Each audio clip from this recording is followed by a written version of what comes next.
Assalamualaikum warahmatullahi wabarakatuh. Alhamdulillahilladzi bi ni'matihi tatimmus shalihat wa bi fadlihi tatanazzalul khairati wal barakat.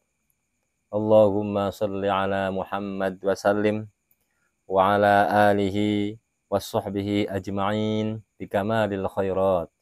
Amma ba'd. Hadratal mukarramin, dumateng para guru-guru NU TV Plumbon, para nahdiyin, kaum muslimin wal muslimat pada umumnya, Allah yarhamukumullah.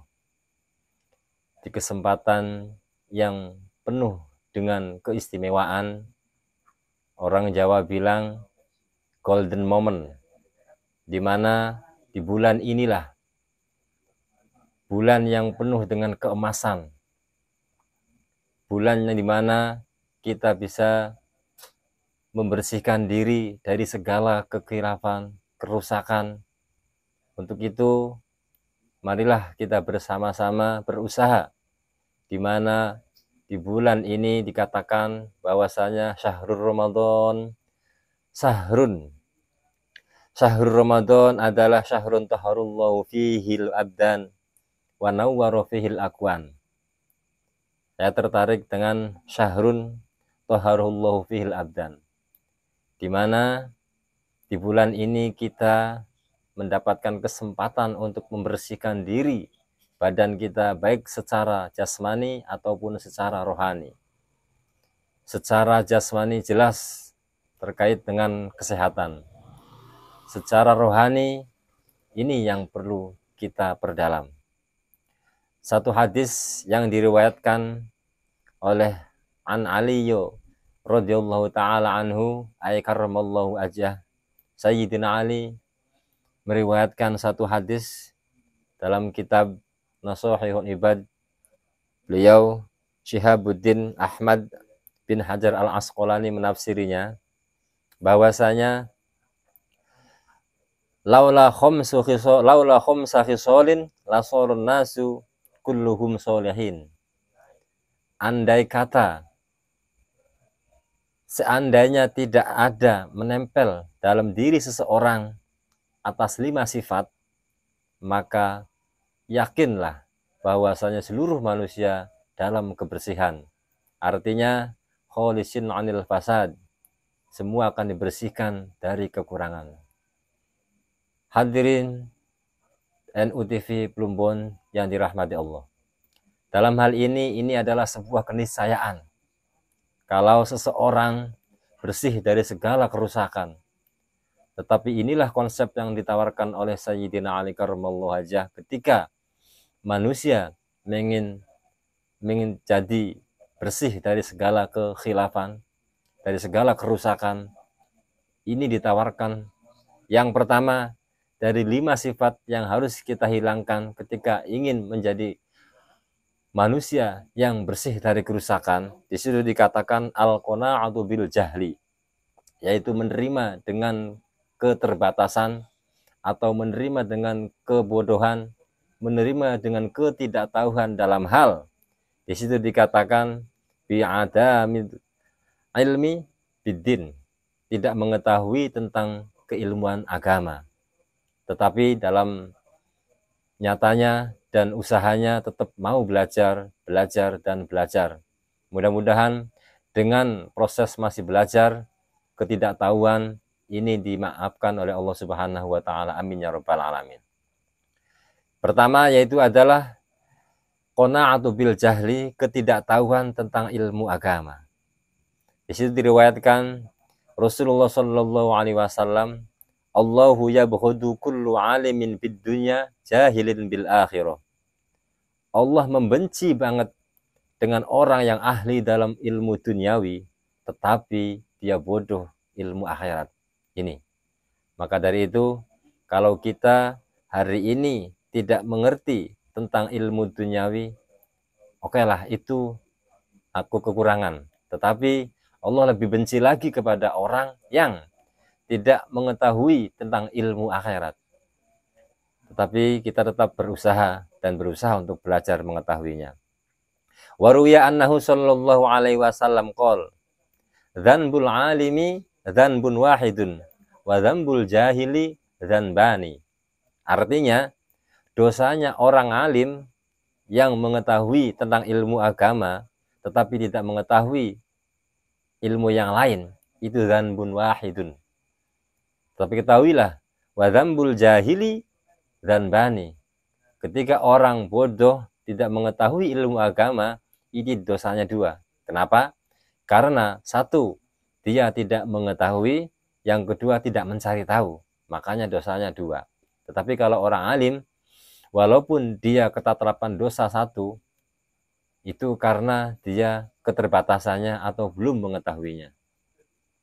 Yang kedua, manusia akan keluar dari kerusakan atau tidak nempel dari sifat kerusakan itu ketika hirsu ala dunya. Hirsu ala dunya artinya adalah berkehati-hatian dalam memperoleh, dalam meraup hal duniawi.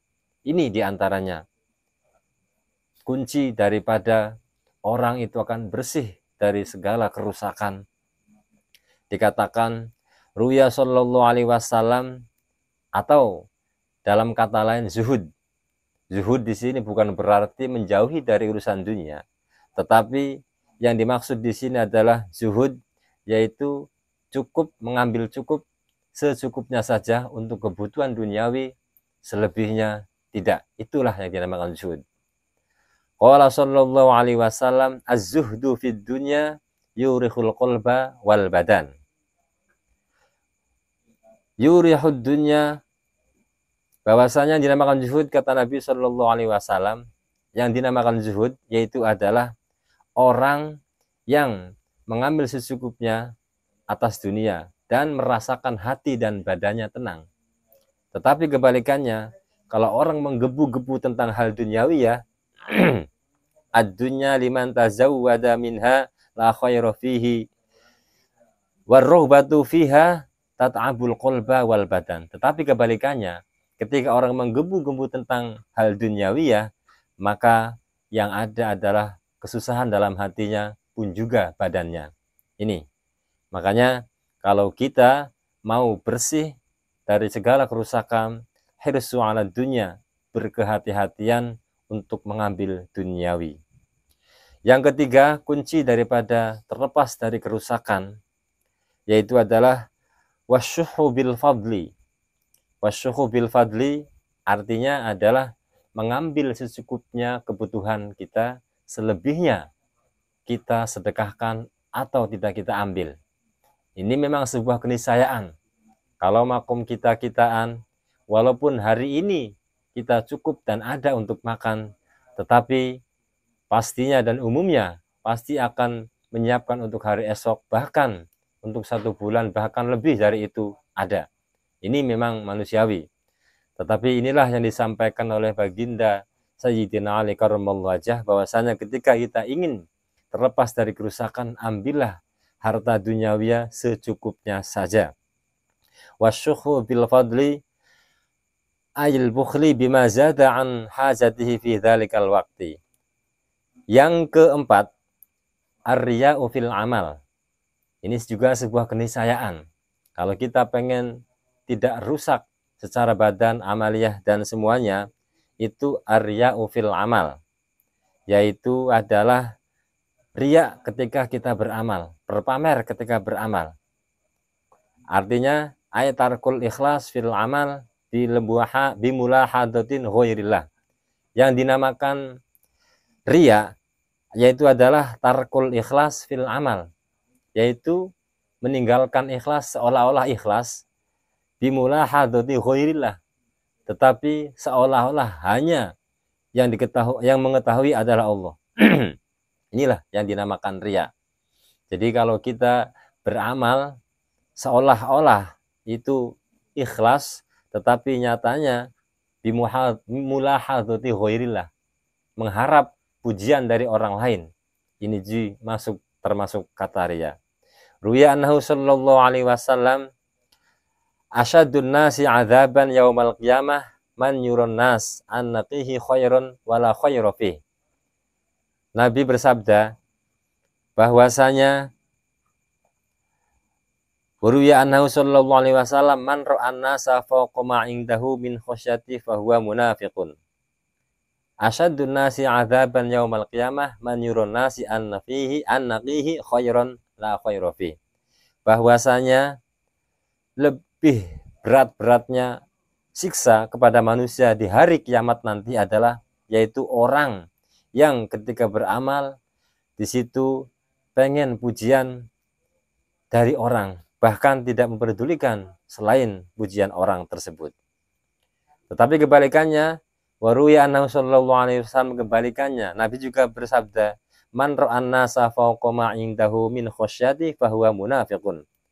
Tetapi kalau ada orang yang beramal kemudian dilihat oleh manusia bahkan lebih tinggi daripada takut terhadap Allah, maka ketahuilah di situ yang ada munafik. Dengan demikian, kalau kita menjauhi amal riya, niscaya ini memang betul sangat tipis perbedaan antara riya dan yang dinamakan munafik. Maka berhati-hatilah ketika kita beramal. Yang terakhir, wal a'jabu birra'yi. Ketika kita mau membersihkan dari kerusakan, yaitu adalah a'jib birra'yi, yaitu adalah harus mendengarkan apa pendapat saya, dan itu yang harus diangkat dan disetujui, katakanlah seperti itu. Ini termasuk dari kerusakan badan kita, bahkan hati kita. Ketika seluruh pendapat kita, rasional kita harus diterima oleh yang lain, padahal belum tentu pendapat kita itu benar, maka ini yang terjadi adalah kerusakan. Mudah-mudahan kelima sifat yang diarahkan oleh baginda Sayyidina Ali radhiyallahu anhu wa karramallahu wajhah ini kita bisa mengimplementasikan dalam keseharian kita, agar kita tergolong orang-orang yang bersih dari kerusakan, ayil kholisina anil fasad. Mudah-mudahan ini kita bisa lakukan, khususnya kita umumnya, wahganadiyin wabil khusus muslimin wal muslimat pada umumnya. Mudah-mudahan apa yang dapat sampaikan ini bisa kita lakukan dalam keseharian kita dan ada manfaatnya. Kurang dan lebihnya, terima kasih atas segala perhatian. Wallahul muwaffiq li aqwamit thoriq wal 'afu minkum. Wassalamualaikum warahmatullahi wabarakatuh.